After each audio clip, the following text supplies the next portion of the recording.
The network carries electricity from the point of production to the consumer. The relay acts at each sensitive point, with the power plant generator, on the overhead lines, the transformers, and the underground cables, at the motors and other switchgear on industrial sites. Potential disturbances are many throughout this network. Natural phenomena, works, and incidents linked to use.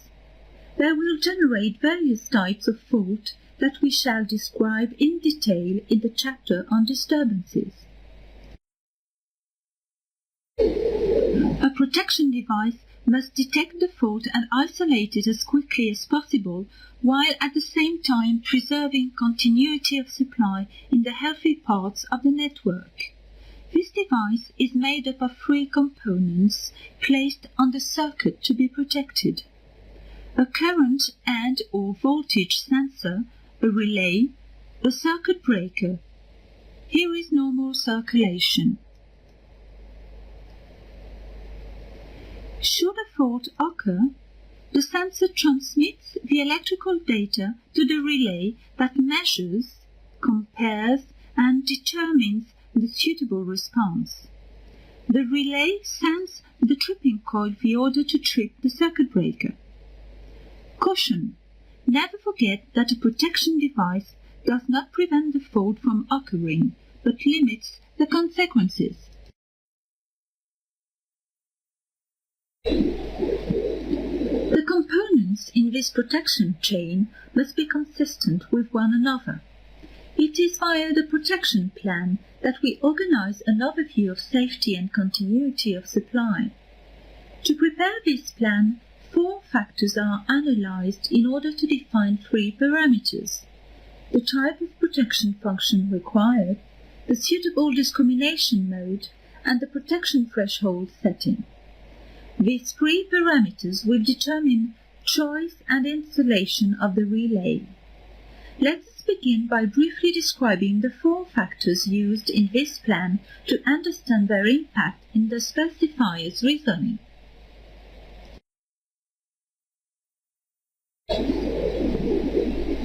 Let us now look at the various types of network architectures. To choose a network architecture, the designer must allow for the 6 following criteria: safety of equipment and people, technical and economic aspects, maintainability, ease of operation, continuity of operation, the need for installation open-endedness. According to the weight of each criterion, a different architecture may be chosen. We shall now describe 7 main types of architecture and indicate their positioning with respect to these 6 criteria.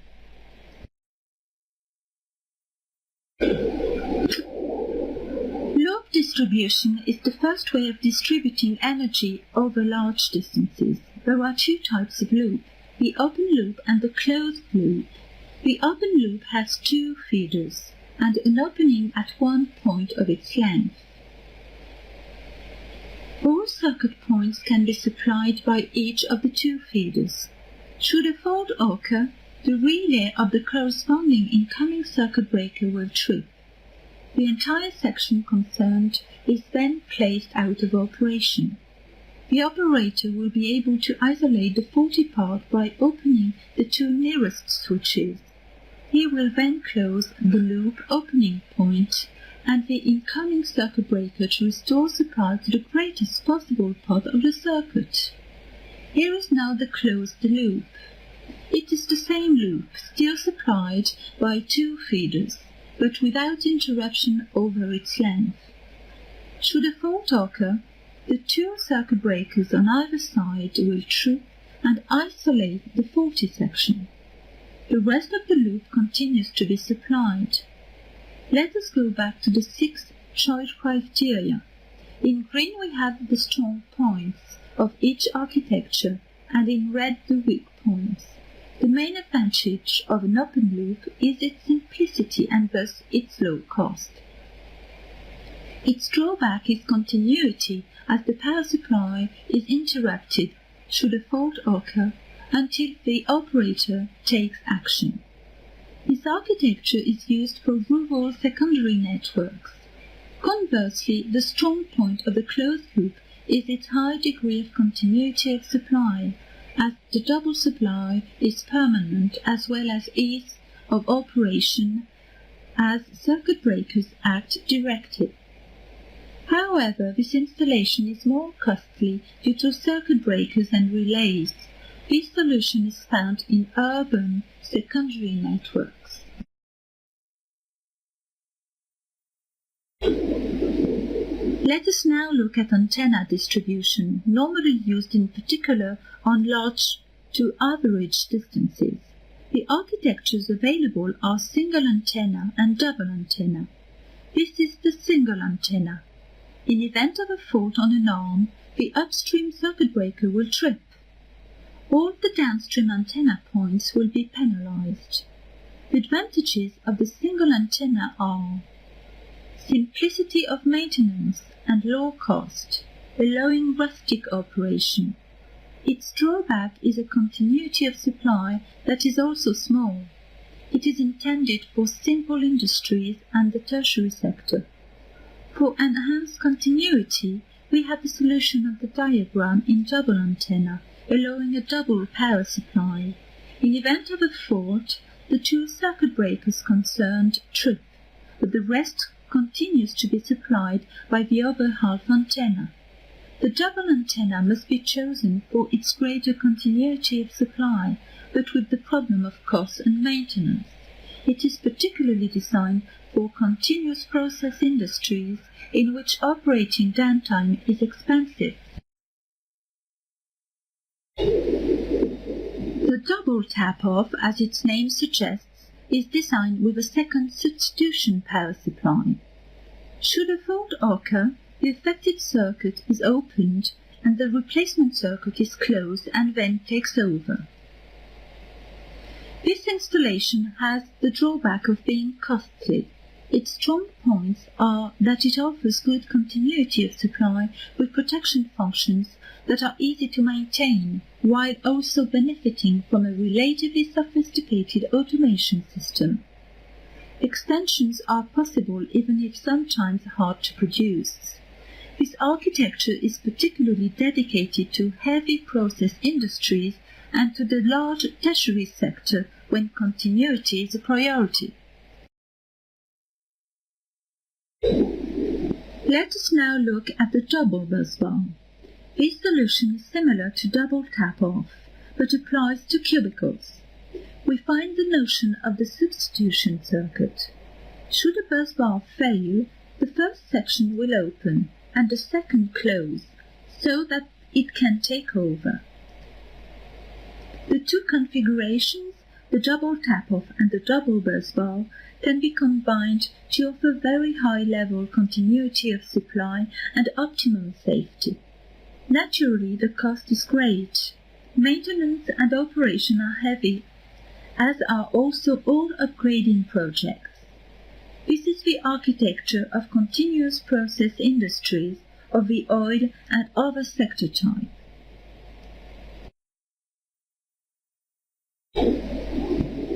Let us now deal with the specific issue of local energy production. This can fall into two categories: permanent and standby in the case of failure of the main source. Permanent production can ensure total or partial production of a site. Here is the case of partial production. A generator set is installed to the right. When additional consumption is required, it is started up and double power supply is obtained. Main and or standby production includes a substitution circuit. Should a fault occur on the main circuit, the second circuit will start to work. Substitution can be total or partial. Information. Permanent local production exists in industrial sites with large consumption or when the energy delivered by the electricity board is expensive. Main and or standby production is required when continuity of supply is a major priority. Let us summarize by sectors. In public distribution, we distinguish between a rural and an urban secondary network. In the rural case, the open-loop architecture is used, whereas in the urban case, we use the closed loop. For the open loop, we give priority to the cost criterion, and the closed loop is chosen as priority is given to better continuity of supply. In the tertiary sector, simple or large tertiary, there is a single architecture, the single antenna, here too as a result of its low cost. With respect to industry, for simple processes we find a single antenna just as for tertiary. For continuous processes and continuous and heavy processes, we find double antenna in double tap-off or with double bus bars for heavy processes. These last two sectors require continuity of supply and ease of maintenance due to the complexity of their operation. Let us now look at the types of disturbances incurred by a network. Here are the causes of disturbances. Opposite each one we shall place the fault generated, distinguishing between the simple fault, normally local, and the complex fault that will affect all the electrical characteristics. Then we shall look at the effects produced. In natural phenomena, tree branches falling on the overhead line generate a short circuit, while lightning generates surges. Proximity work is fairly often a source of damage and results in short circuits. In disturbances caused by actual use of the network, let us quote, for example, exceeding installation capacities resulting in overloads, reconfiguration of networks generating transient phenomena on voltage, current and frequency, dust deposits with the long-term result of energy loss, aging of insulators creating short circuits, starting of machines and transient phenomena, mechanical blocking of a pump, etc. The consequences or effects of these faults can be minor, such as fluctuation in lighting, or major, such as explosion, fire, or death. We shall now examine the 6 disturbances we have just quoted, which are the most common. The origins of the short circuit are mechanical, for example, a shovel blow or a branch or an animal; electrical, for example, deterioration of the insulator caused by surges; human, that is to say, an operator's error. The short circuit can have variable durations: self-extinguishing if the fault is too short to trip the protection, transient when it is eliminated after tripping and reclosing of the protection, or permanent if it does not disappear after tripping of the protection device. The short circuit can be internal if it is located in an equipment item, or external if it occurs in connections. The short circuit is an accidental connection either with zero impedance between conductors. We talk of a non-resistive short circuit, or with low impedance, in which case we talk of an impedant short circuit. There are 2 configurations: the face-to-face short circuit, either between 2 phases or 3 phases. These faults are quite rare, but very destructive, as considerable energy is involved. Their effects are characterized by sudden voltage sags and energy loss for consumers. The face-to-earth short circuit, either between a phase and the earth or between 2 phases and the earth. These faults are the most common, 80% of cases, in public distribution. An overload is an abnormal increase in consumption.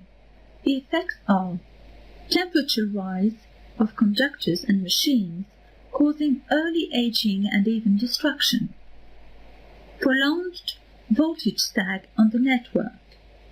The surge is an abnormal increase in voltage either phase to phase or phase to earth.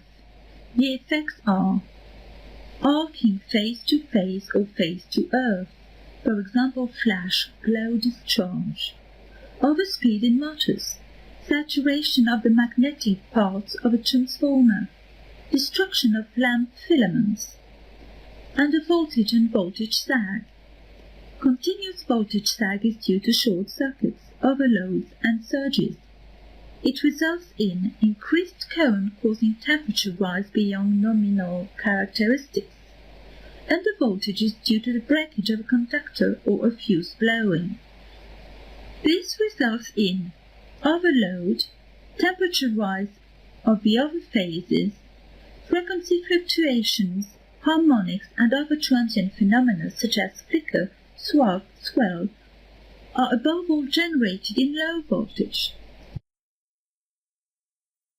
This slide takes stock of switchgear short-circuit withstand. There are two types of equipment. Passive equipment, cables, disconnectors, switches, contactors that are able to convey the fault. Active equipment, circuit breakers, fuses that have the power to eliminate the fault. We shall let you discover the isolation function, the current switching function, and the main constraints of each device.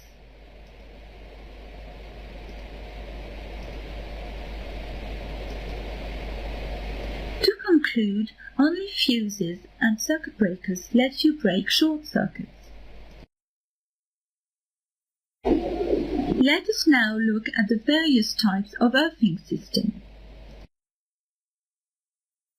The type of earthing system will allow the control to a greater or lesser extent of certain network disturbances and will limit their effects. Several types of earthing system are available and will act on three customer notions: service, operating costs, and safety of people via 6 criteria: continuity of supply, simplicity of protection, personnel skills, fault energy, transient phenomena, and surges. There are 5 earthing system types. We are going to examine each one. The unearthed neutral, that is, without a physical link between the neutral point and the Earth. The neutral connected to the Earth via a connection. The neutral connected to the Earth via a resistor. The neutral connected to the Earth via a small reactance. And the neutral connected to the Earth via a compensation reactance. The unearthed neutral offers as an advantage continuity of supply due to a very small earth phase fault current, ensuring no tripping on the first fault. The drawback is if there is a second fault. This will cause a short circuit between phases, large surges, and transient phenomena resulting in additional cost of installation or early aging of the equipment. The other drawback is the problem of implementing selective protection devices on the first fault due to the very small fault currents. The protection types are directional earth overcurrent protection and residual overvoltage protection. The need for a permanent insulation monitor to signal the first fault. The application most concerned is the industrial market. The advantages of the directly earth neutral are no surges as it allows their flow off, and no complicated protection devices classic overcurrent relays satisfy needs. The drawbacks: the fault current is high, which can lead to deterioration of equipment and maximum disturbances.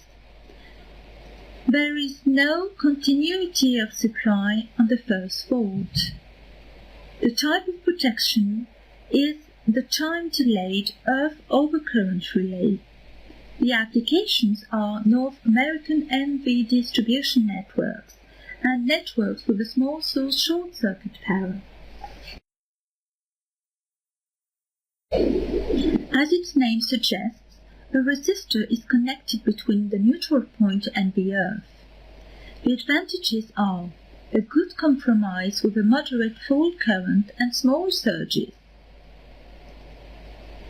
Protection devices are simple and selective. The drawbacks are continuity of supply is affected.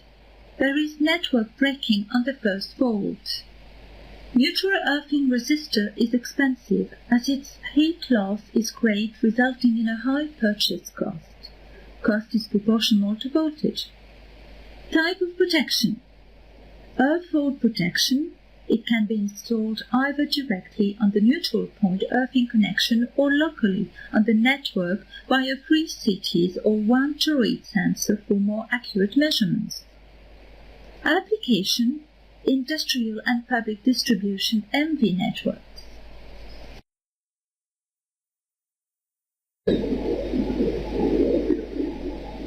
Advantages: this type of earthing system limits fault current amplitude. It is easy to protect even if limitation current is far greater than the capacitive current of the network. Reactance is inexpensive as heat loss is reduced. Small resistance.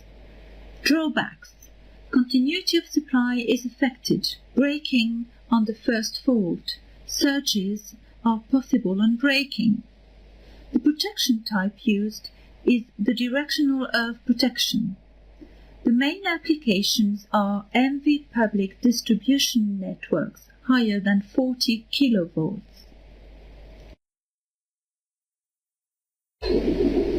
Advantages: the fault current is limited even if phase-to-earth capacity is great.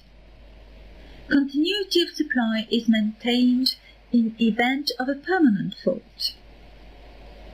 Drawbacks: high cost of reactance. The risk of transient surges on the network is great, and implementation of selective protection devices is tricky. Current protection type: more sophisticated directional earth overcurrent protection, protection with compensated neutral. Application: MV public distribution networks with a high capacitive current, urban network using underground cables.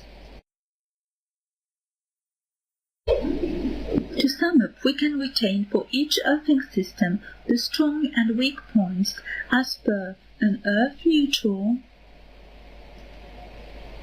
We shall let you discover.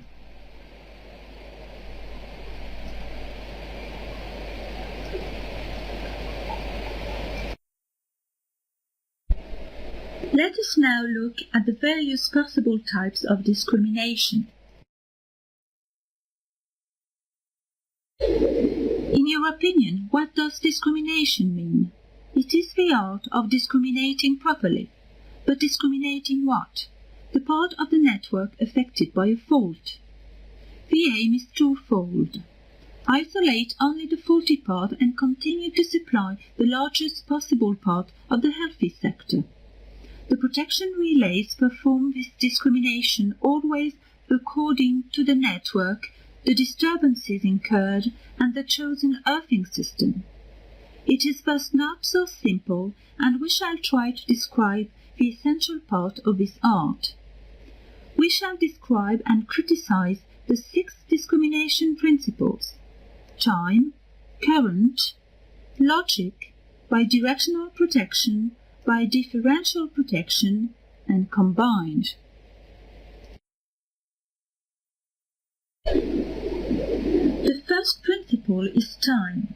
which means that you will act on time by the time delay. A relay close to the source will be set to react at the end of a time that we shall consider to be long, 1.1 second. Whereas a relay more or less downstream will be set to react in a shorter time, for example in B, 0.8 seconds, and so on, which ensures tripping as close as possible to the fault. To illustrate this, let us assume a fault extremely downstream as shown on the diagram. It is seen by the four relays A, B, C and D. The latter, D, is set on the shortest time and will give the first the order to eliminate this fault. Thus, relays A, B and C will no longer be concerned. Advantages. It is a simple system, and in event of a failure, the relay can be backed up automatically by the upstream one. A drawback is that the fault elimination time is too long for the device placed close to the source.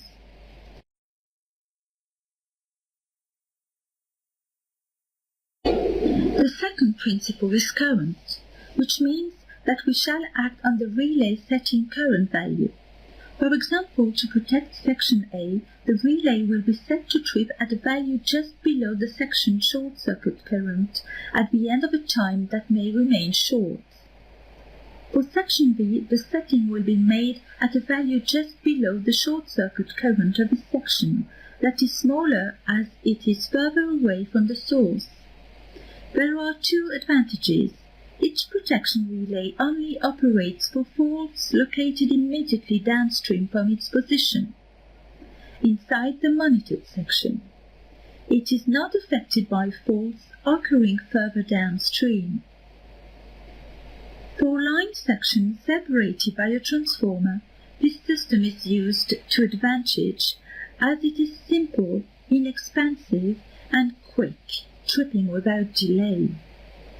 The drawback of this discrimination principle is that the protection located upstream, A, does not provide backup of the protection located downstream, B.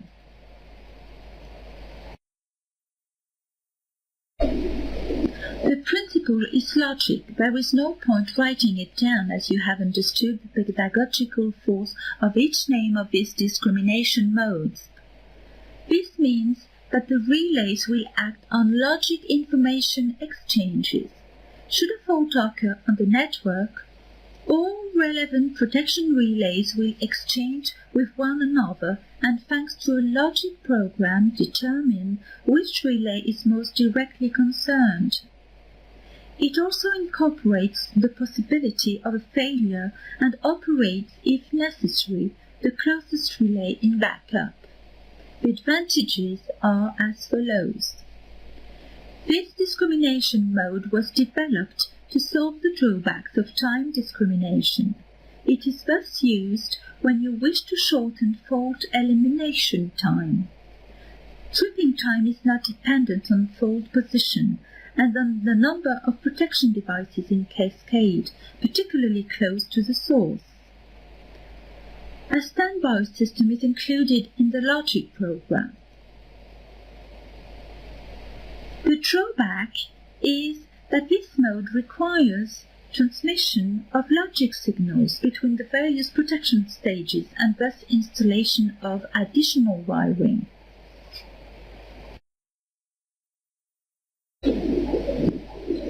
Directional principle. The relay will measure, in this case, a fault current flow direction. This principle is adapted to the network supplied by two sources.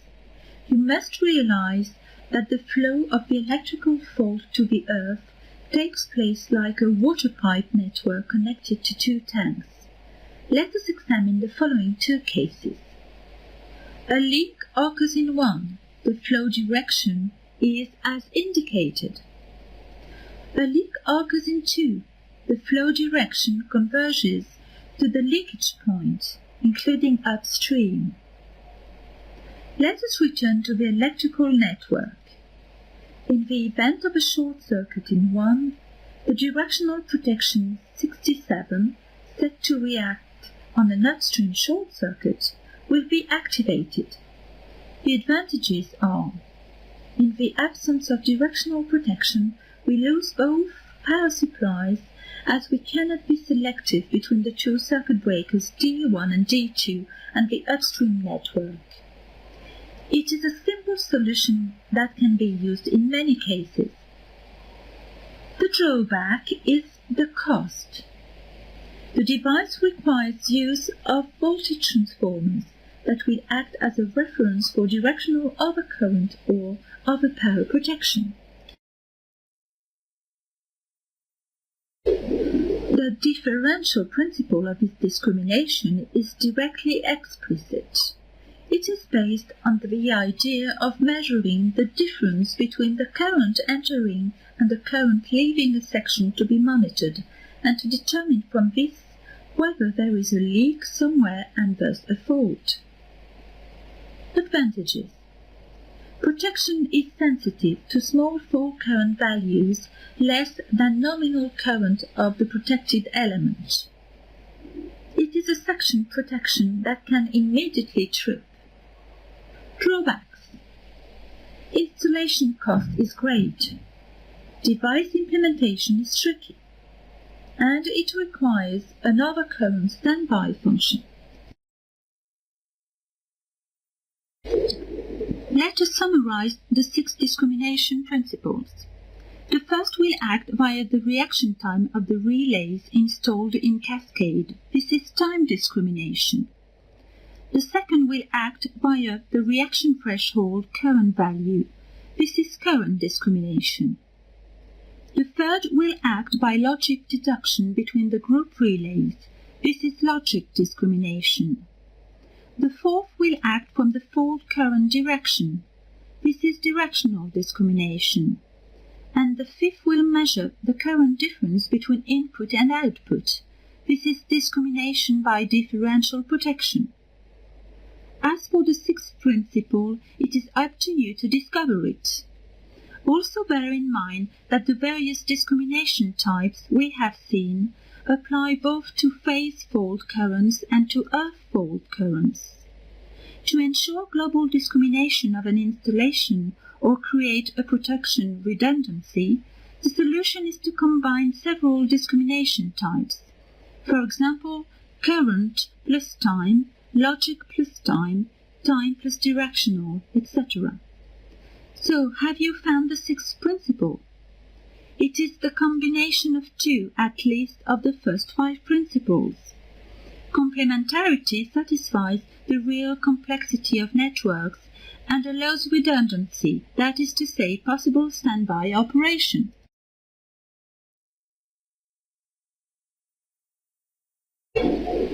We shall now deal with protection. This is provided according to the components to be protected. We shall distinguish between protection for connections and for switchgear. In public distribution, incidents on overhead lines will present for the operator 80% of problems to manage. These problems are faults located downstream of the relay circuit breaker installation. These faults are phase-to-phase and phase-to-earth short circuits. A classic cause is falling branches on lines further to pylon twins. Another case of damage is line breakage. The recommended protections for lines are overcurrent, known as 5051 as per ANSI codification, the codification extensively used worldwide, residual overcurrent, known as 50N51N, phase unbalance, known as 46, distance protection, known as 21, line earth leakage protection, known as 87L. We cannot protect against the effects of lightning on lines. This is the function of the overvoltage protection devices installed directly on top of the support poles. The circuit breakers reclosers are circuit breaker reclosing automation systems used to eliminate transient faults such as a branch brushing against the line. In urban environments, cables are increasingly laid underground for obvious environmental reasons. Protection of underground cables is fairly similar to that of overhead lines with downstream faults, namely phase-to-phase and phase-to-earth short circuits, as well as phase breaks. But two important differences must be noted. There is no reclosing as cables are protected physically, and the capacitive currents created naturally by the underground cable may cause nuisance tripping of earth protection. Hence the use of protection 67N, allowing a real fault current to be distinguished from a capacitive current. The other protections are overcurrent 50-51, residual overcurrent 50N-51N, phase unbalance 46, and line earth leakage protection 87N. The bus bars are located in the electrical switchboards and represent distributed energy distribution and concentration points. They concentrate considerable energy, increasing as we approach the production source. The fault must first be eliminated as quickly as possible. The above source substation clearly illustrates this situation with an HV-MV switchboard. Bus bars connect each switchboard cubicle. All the bus bars must be protected against short circuits, excessive temperature rise, and insulation losses. Single overcurrent and residual overcurrent protection may be sufficient for logic discrimination. For time discrimination, the closer you are to the source, the longer the tripping time and the greater the energy. To avoid this, rapid protection of the 87B type busbar earth leakage protection is highly recommended.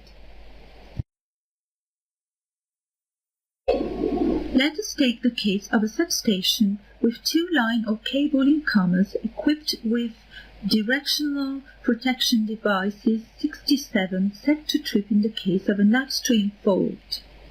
In the event of a fault downstream from the left-hand arm transformer, the fault current is supplied by the left-hand arm, which is faulty, and by the right-hand arm, which is healthy. Circuit breakers 1 and 3 must open thanks to overcurrent protection. Circuit breaker 4 on the healthy arm does not open as directional protection does not detect anything. Circuit breaker 2 must not open thanks to properly chosen discrimination. Thus, this protection solution ensures that the largest possible part of the network continues to be supplied. The protections used are 50-51, 50N-51N, and 67 to prevent return of energy to one of the incomers. Discrimination of directional functions is of the current type. The parts to be protected in a transformer are the primary and the secondary windings. For each type of switchgear, we shall analyze in turn the type of possible fault, their impacts, and the recommended protection devices. For the transformer, a short circuit can generate destruction of the coiling, the tank, and the magnetic circuit. The relevant protections are as follows. The phase-to-earth fault will destroy the coiling and the magnetic circuit. The relevant protections are as follows. Another load will produce a temperature rise with deterioration of insulators followed by destruction. The relevant protections are as follows. Remember that the greater transformer power, the larger the number of protection devices that will be required due to its complex technology, the level of investment it represents, and the size of the network it serves. We can reason in the same way for motors, bearing in mind that force can be linked to the supply network and thus upstream, internal to the actual motor, downstream, that is, relating to the driven machine, for example, pump, crushers, and other process mechanisms. And finally, the fourth may concern the actual application. We shall let you discover the impacts produced by these faults. And the recommended protection devices.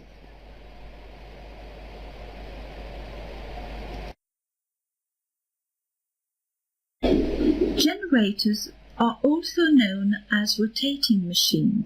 The faults are linked to aspects internal to the generator relating to the downstream network or to the upstream drive machine, the turbine. We shall let you discover the impacts produced by these faults and the recommended protection devices.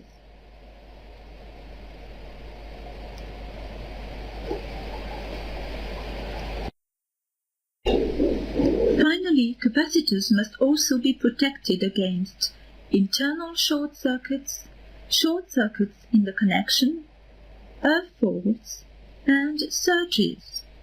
We shall let you discover the impacts produced by these faults and the recommended protection devices.